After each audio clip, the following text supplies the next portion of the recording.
Boa noite, queridos irmãos, queridas irmãs. Bem-vindos ao Encontro Luiz Sérgio. Tô ligando meu fone aqui, Agnes, que eu esqueci de ligar. Sejam bem-vindos ao nosso estudo da obra Cascata de Luz. Hoje vamos estudar o capítulo 13, chamado Evangelização Infanto-Juvenil. Boa noite, Agnes, tudo bem? Boa noite, tudo bem? Boa noite, pessoal. Tudo bem com vocês? Jesus abençoe a todos. Tudo Ok, bem, Alexandre? tudo em paz, graças a Deus, Graças a tudo certinho. Deus. Graças a Ok, Deus. vamos fazer nossa prece inicial, então. Faz a prece Vamos. para nós, por favor. Vamos serenar o nosso pensamento, elevar o nosso pensamento a Deus, nosso Pai maior. Agradecer pela oportunidade bendita de estarmos aqui novamente para mais esse estudo. Agradecer a Jesus pela proteção e por tudo que tem nos dispensado e pedir proteção para todos aqueles que estão aqui conosco hoje conectados, para todos os lares, que todos possam, Senhor, aproveitar esse estudo, conseguir entender mais sobre a doutrina espírita e ter mais como luz no caminho de cada um. Obrigada, Jesus, mestre amigo. E em teu nome damos por iniciada o nosso estudo de hoje, dando graças a Deus. Que assim seja. Graças a Deus. Agna, eu fiquei muito feliz lendo esse capítulo que nós vamos falar hoje, porque ele mostra o quão importante é cuidarmos do jovem e cuidarmos da criança na casa espírita. E mais que isso, né, mostra o nosso comprometimento com o futuro da doutrina. Então é um capítulo longo que tem muitas informações aqui. E aí eu deixo você começar. Esse capítulo, ele também me deixou assim bem feliz, né? Porque é muito importante a evangelização das crianças e dos jovens, né? Infelizmente, tem muitas casas que não ligam muito para isso, né? Acho que não é importante.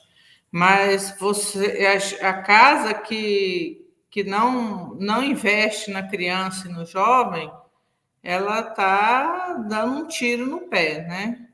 Porque certamente não vai ter futuro.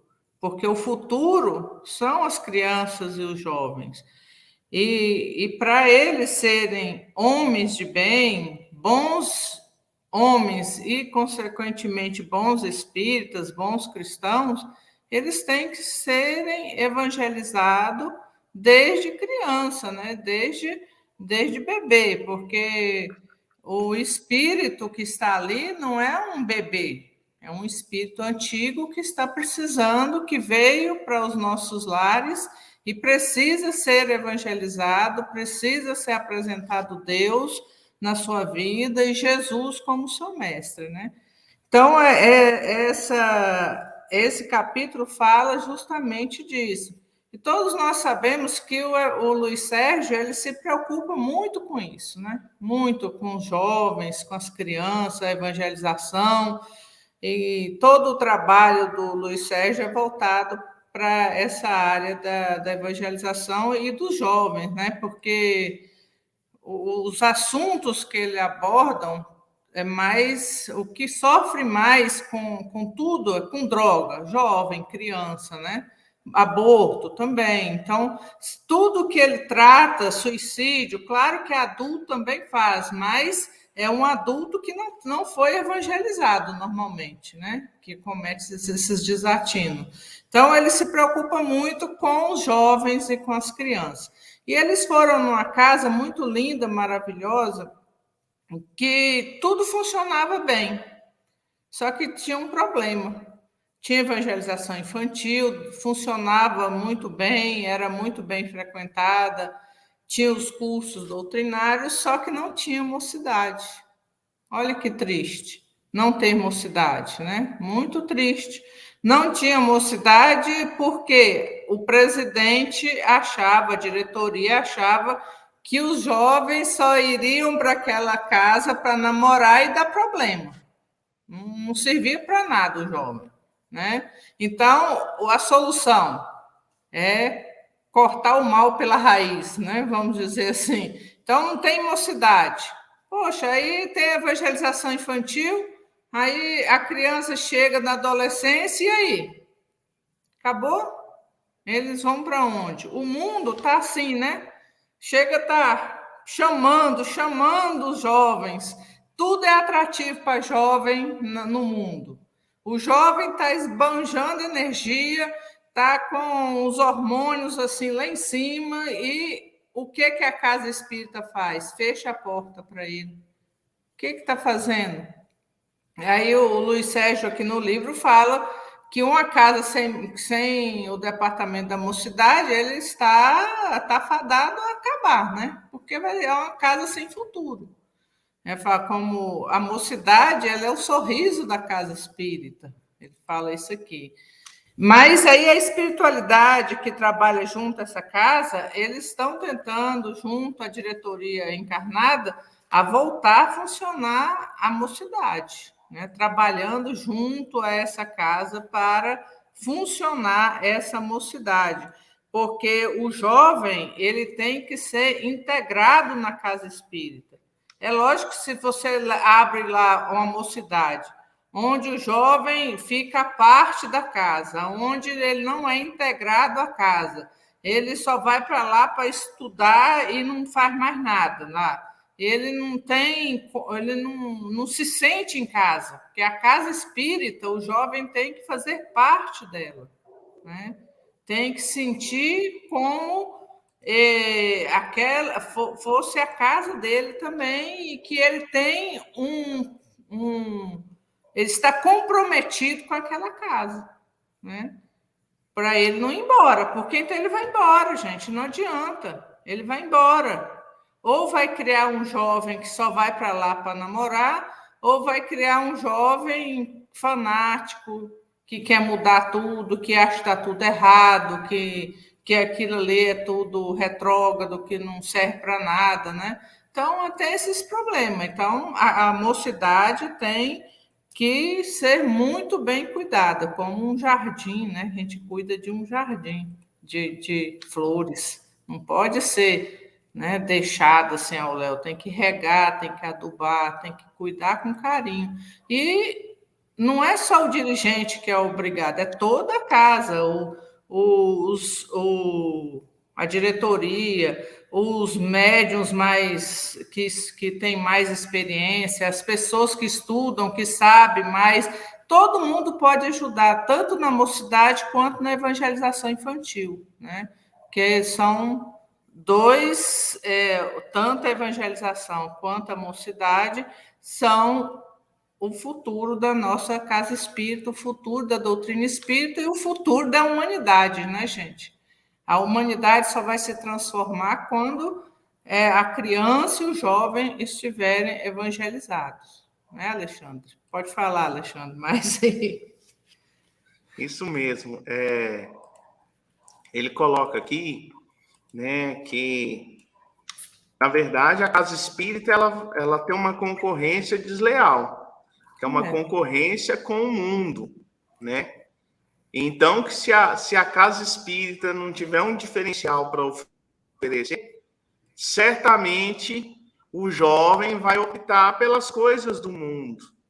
E aí, então, a gente pensa, poxa, lidar com o jovem, lidar com a mocidade na casa espírita, de repente, não é a pior das coisas, como muitas pessoas chegam a pensar. Né? De repente, vai ser uma coisa maravilhosa. E uma forma de explorar o que a juventude tem para oferecer é tornando essa mocidade mais atrativa. E ele, inclusive, nos sugere o caminho das Índias, o caminho para que torne essa atividade agradável para o jovem, que é conciliar o estudo e o trabalho, que é ter a teoria e ter a prática. Não precisa necessariamente fazer da mocidade um órgão progressista dentro da casa espírita, não. O conhecimento daqueles mais experientes deve ser compartilhado com os jovens, mas o jovem não deve ser jamais uma força dentro da casa espírita que venha a ser desprezada, que não mereça ser valorizada. Nos anos 80, Agna, nós tivemos muito problema mesmo, porque a mocidade dentro da casa espírita, para muitos dirigentes, era um lugar onde os jovens iam, especialmente os filhos de alguns trabalhadores, para tocar violão e ir embora para casa. Se limitava a isso. E, de repente, um grupo começou a falar, não, nós queremos estudar, nós queremos aprender sobre a doutrina. Não, nós não queremos só estudar e aprender, nós queremos trabalhar, nós queremos integrar na casa, queremos fazer parte de tudo que acontece. E aí teve uma quebra de paradigma realmente, onde o jovem começou a se integrar verdadeiramente na casa espírita. Mas aí, de repente, começam a surgir dentro dos grupos jovens a ideia assim, precisamos mudar tudo. Então, aqueles que chegaram antes já não servem mais. Pensamentos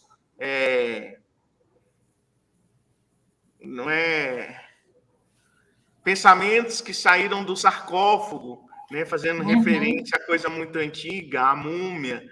E aí, então, começa uma briga que já não é mais salutar. Então, na verdade, na casa espírita, nós temos que ter a união de qualidades. Precisamos aproveitar o vigor juvenil, a força do jovem, a energia do jovem, mas usar também da sabedoria daqueles que têm um pouco mais de experiência e juntos realizarmos um bom trabalho. E juntos realizarmos um trabalho dentro da casa espírita que seja realmente significativo. E no nosso entendimento, Agna, eu não acho que a obra do Luiz Sérgio é uma obra para o jovem. Eu acho que a obra do Luiz Sérgio é uma obra para a família. Se a gente for pegar, quando ele aborda suicídio, aborda aborto, aborda educação, ele está abordando, né, o bom convívio familiar, está chamando os pais à responsabilidade para serem pais, chamando os filhos à responsabilidade para serem filhos, e assim sucessivamente. Mas me chamou a atenção aqui algumas partes, que ele fala o seguinte, uma parte ele pega aqui da educação, ele fala assim, ele fala, os espíritos encarregados da educação espírita para crianças e jovens estão com um programa muito bonito. Basta os médios psicógrafos se ligarem a ele. Então, esse livro, ele é de 1991. No livro Driblando a Dor, lá no começo do livro, o Enoque fala para o Luiz Sérgio, também ele chama atenção em relação a essa educação espírita. Então, hoje, né, já existem escolas espíritas com algumas décadas. O primeiro colégio espírita foi o Colégio Allan Kardec, lá de Sacramento, Minas Gerais, fundado por Eurípides Barçanufo.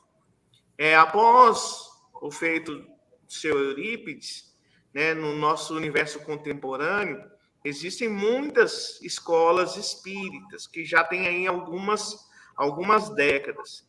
Então, a escola espírita é uma proposta muito interessante, porque ela lida com a formação da criança, do jovem, com os conteúdos regulares do currículo estabelecido, né, pelos órgãos de educação, mas também cuida de conciliar esse ensinamento com o ensinamento espírita, né, trazendo as verdades espirituais. Isso é muito interessante, mas independente da casa espírita ter uma escola espírita, a casa espírita tem que ter a sua escola de evangelização infantil e a sua escola de evangelização de jovens, que é a mocidade espírita. E que esses programas também de esclarecimento, de instrução, de educação da criança, eles devem receber muita atenção, devem receber o olhar do dirigente espírita, porque está tratando ali não só do futuro da casa espírita, mas também está tratando do futuro do espiritismo, do futuro, né, da humanidade, enfim, do futuro como um todo. É verdade. Então, todo esse estudo que vai ser aplicado na casa, ele tem que passar pelos dirigentes, né? Não pode ser um decidir, vamos estudar tal obra, e cada um vai pela cabeça e vai inventando coisa dentro do programa. Tem que ser um programa que seja autorizado pela casa espírita, onde que vai estar ali ver se está de acordo com a doutrina espírita, né? Porque nós sabemos que existem 1000 coisas aí que vão de encontro, né? Que vai contra a doutrina espírita. E o jovem inexperiente, se ele começa errado, né? Ele vai ficar errado a vida toda. Ele aprendendo errado, ele não vai ser um bom espírita, não vai ser um bom cristão, né? Ele vai sair dali orgulhoso, achando que sabe muito, né? E como o Luiz Sérgio fala aqui, pior do que um jovem ir para o centro namorar é um jovem que não aprendeu a ser humilde, né? Que vai querer, que quer ser o bambambam, que quer modificar tudo, que acha que sabe muito e sai dali orgulhoso, querendo doutrinar um monte de gente, achando que tudo que está ali não serve para ele, que ele é muito melhor que aquilo ali. Isso é o pior daquele jovem, né? Aquele jovem fanático, aquele jovem que está totalmente equivocado e dominado pelo orgulho dele, né? Então, o objetivo da evangelização é tornar o jovem humilde, tornar o jovem dentro dos padrões do cristianismo, dentro da doutrina espírita, né? E, para isso, o programa tem que estar de acordo com a doutrina espírita, não pode ser qualquer programa, né? Tem que estar de acordo com as obras básicas. Aí, tanto na evangelização infantil, quanto na juventude, na mocidade, né? E, como você falou, também acho que a obra do Luiz Sérgio é para a família, com certeza. Eu falei que ele se preocupa muito com os jovens, né? Não é que a obra dele seja só para jovens. Ele se preocupa com tudo, mas muito com o jovem. Outra questão muito séria também é que, assim, é uma situação até ambígua, que a gente vê muitas vezes na doutrina espírita e em algumas casas espíritas. Primeiro, assim, os pais, muitas vezes, eles atribuem uma grandeza aos seus filhos que nem sempre é verdadeira. É tipo assim, um desejo que eles queriam, talvez, que os filhos fossem, e acaba assim que eles pintam os filhos dessa maneira, acreditam que os filhos sejam desse jeito, e os próprios filhos absorvem aquilo ali e acreditam que aquilo seja verdade, que eles são pessoas diferentes, que são evoluídos, são grandes médios, e assim sucessivamente. E também aí vem o outro lado que o Luiz Sérgio também aborda aqui nesse capítulo, que alguns desses pais, quando você propõe assim, vamos falar sobre droga na casa espírita, sobre os tóxicos, aí ele pega, é melhor não mexer com isso, não é um assunto interessante.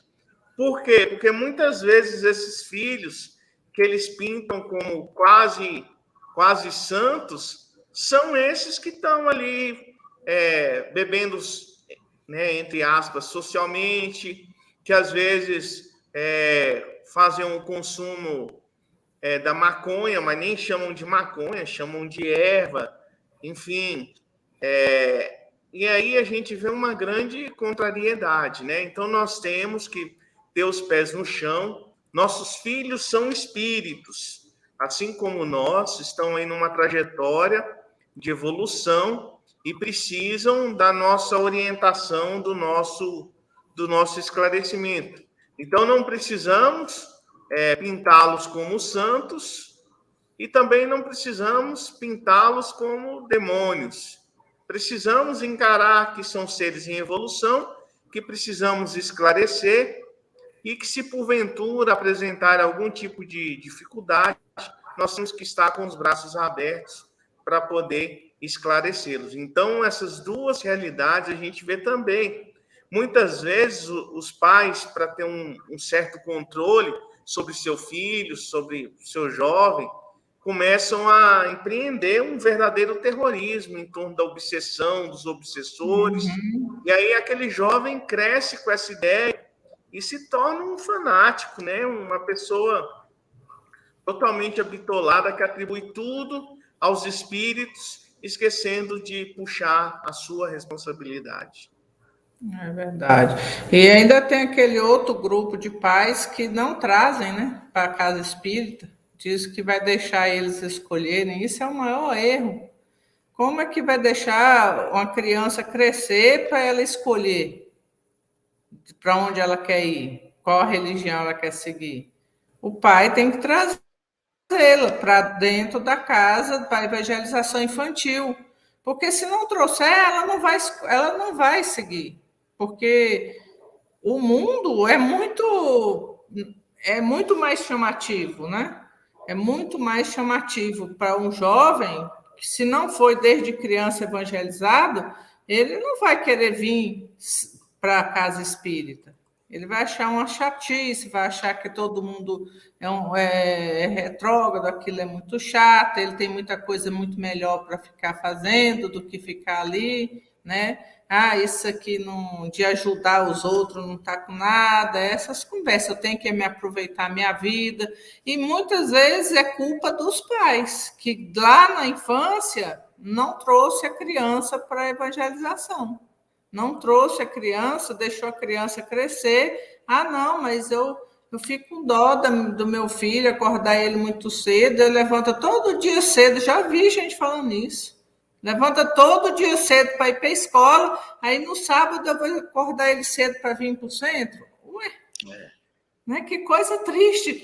O centro é menos importante, o ensino, o espírito é menos importante do que a matéria, o ensino material é menos importante que o ensino para o espírito, a educação espiritual.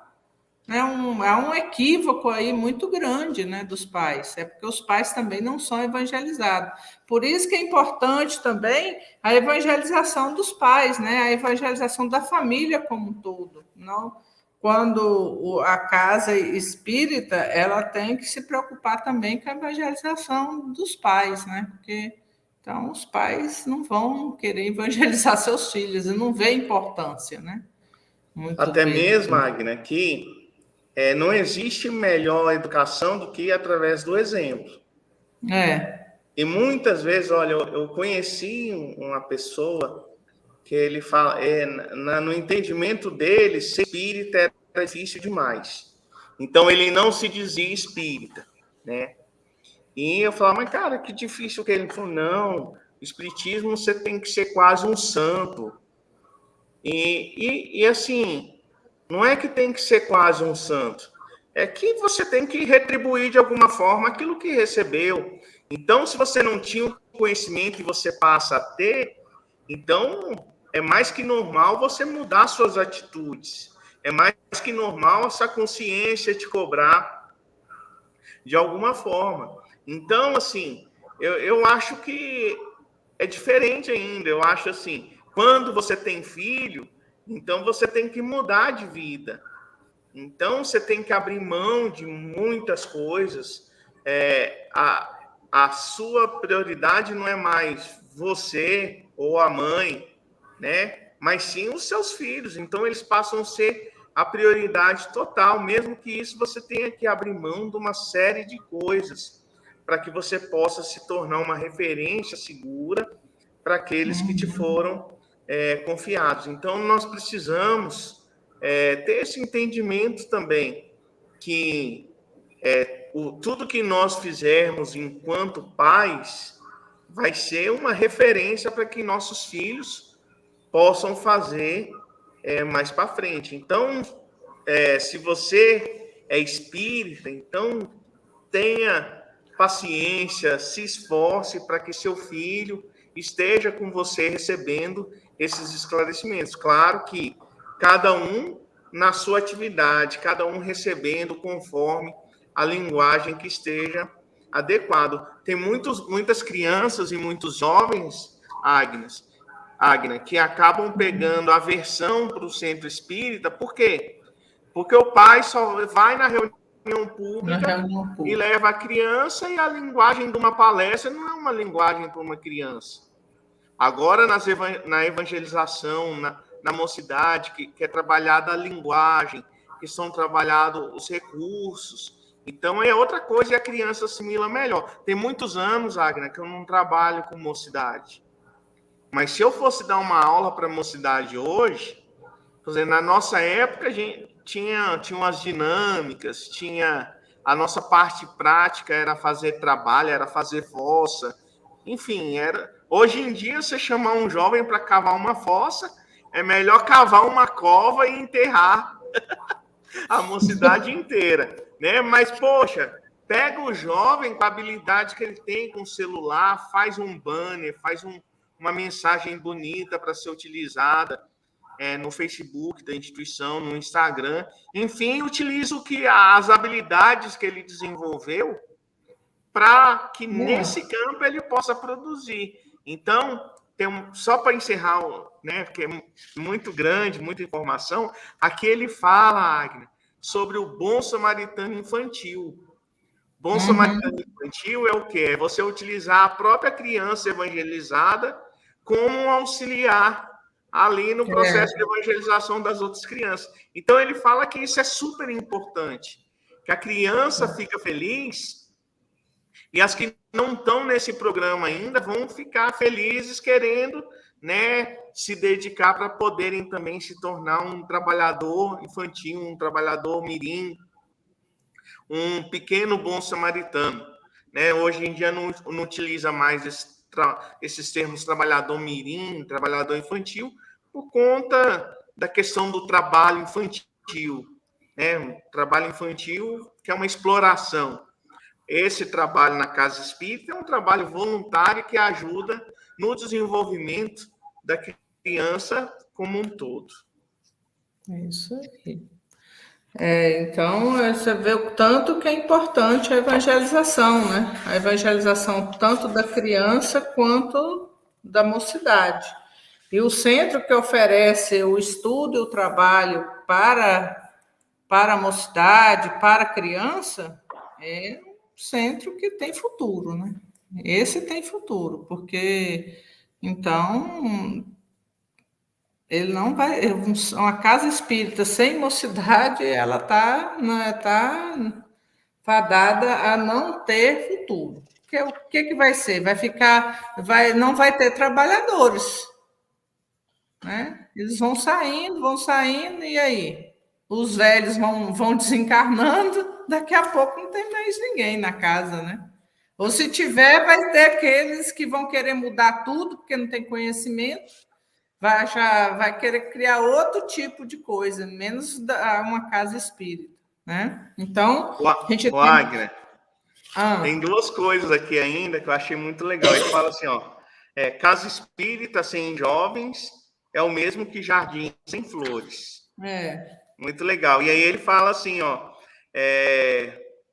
ele fala que às vezes o jovem deseja conversar com os espíritos. E aí ele fala assim, não, de vez em quando, deixa o jovem assistir uma reunião mediúnica, uma reunião de orientação, né? E então, interessante, porque eu não lembrava dessa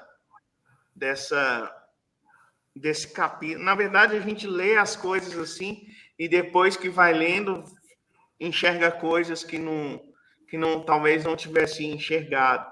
Mas eu achei muito bacana. E isso também a gente está em sintonia com essa passagem aqui, porque 2 reuniões por ano, nossos jovens e os trabalhadores mirins e os bons samaritanos infantil, eles participam, né, do primeiro momento ali.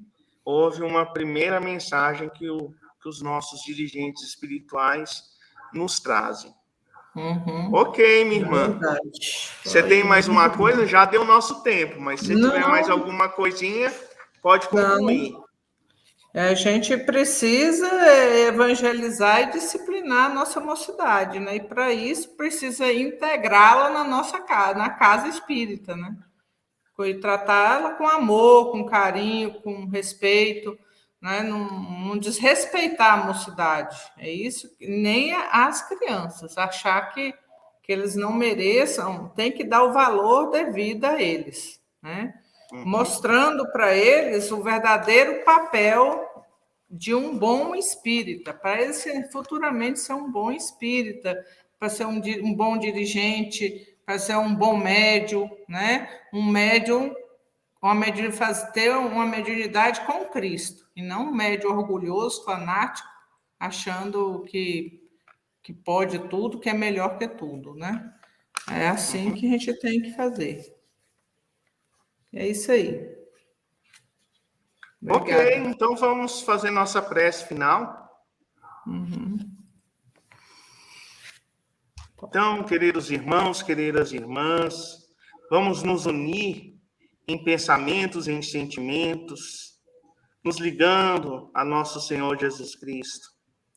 Senhor Jesus, bondoso e amado Mestre, agradecemos ao encontro dessa noite, Senhor. Pedimos, Mestre amado, abençoe todas as casas espíritas, que têm atenção aos jovens, às crianças. Abençoe cada escola de evangelização infantil, cada mocidade espírita, Senhor. Que essas casas sejam imensamente iluminadas. Mas também pedimos, Senhor, por aquelas casas onde seus dirigentes, talvez por falta de esclarecimento, ainda não dedicam a atenção necessária à evangelização infantil e principalmente à mocidade espírita. Que eles sejam inspirados, intuídos e esclarecidos, e que muito em breve possam implantar essas ações de visão de futuro em suas casas espíritas. Abençoe todos os irmãos e todas as irmãs conosco conectados nessa noite. Se conosco, Senhor, hoje e sempre. Graças a Deus. Graças a Deus. Deus seja louvado. Ok, meus irmãos. Tenham todos uma excelente noite. Boa Grande noite abraço e muita paz. Muita paz a todos. Fiquem com Deus. Tchau.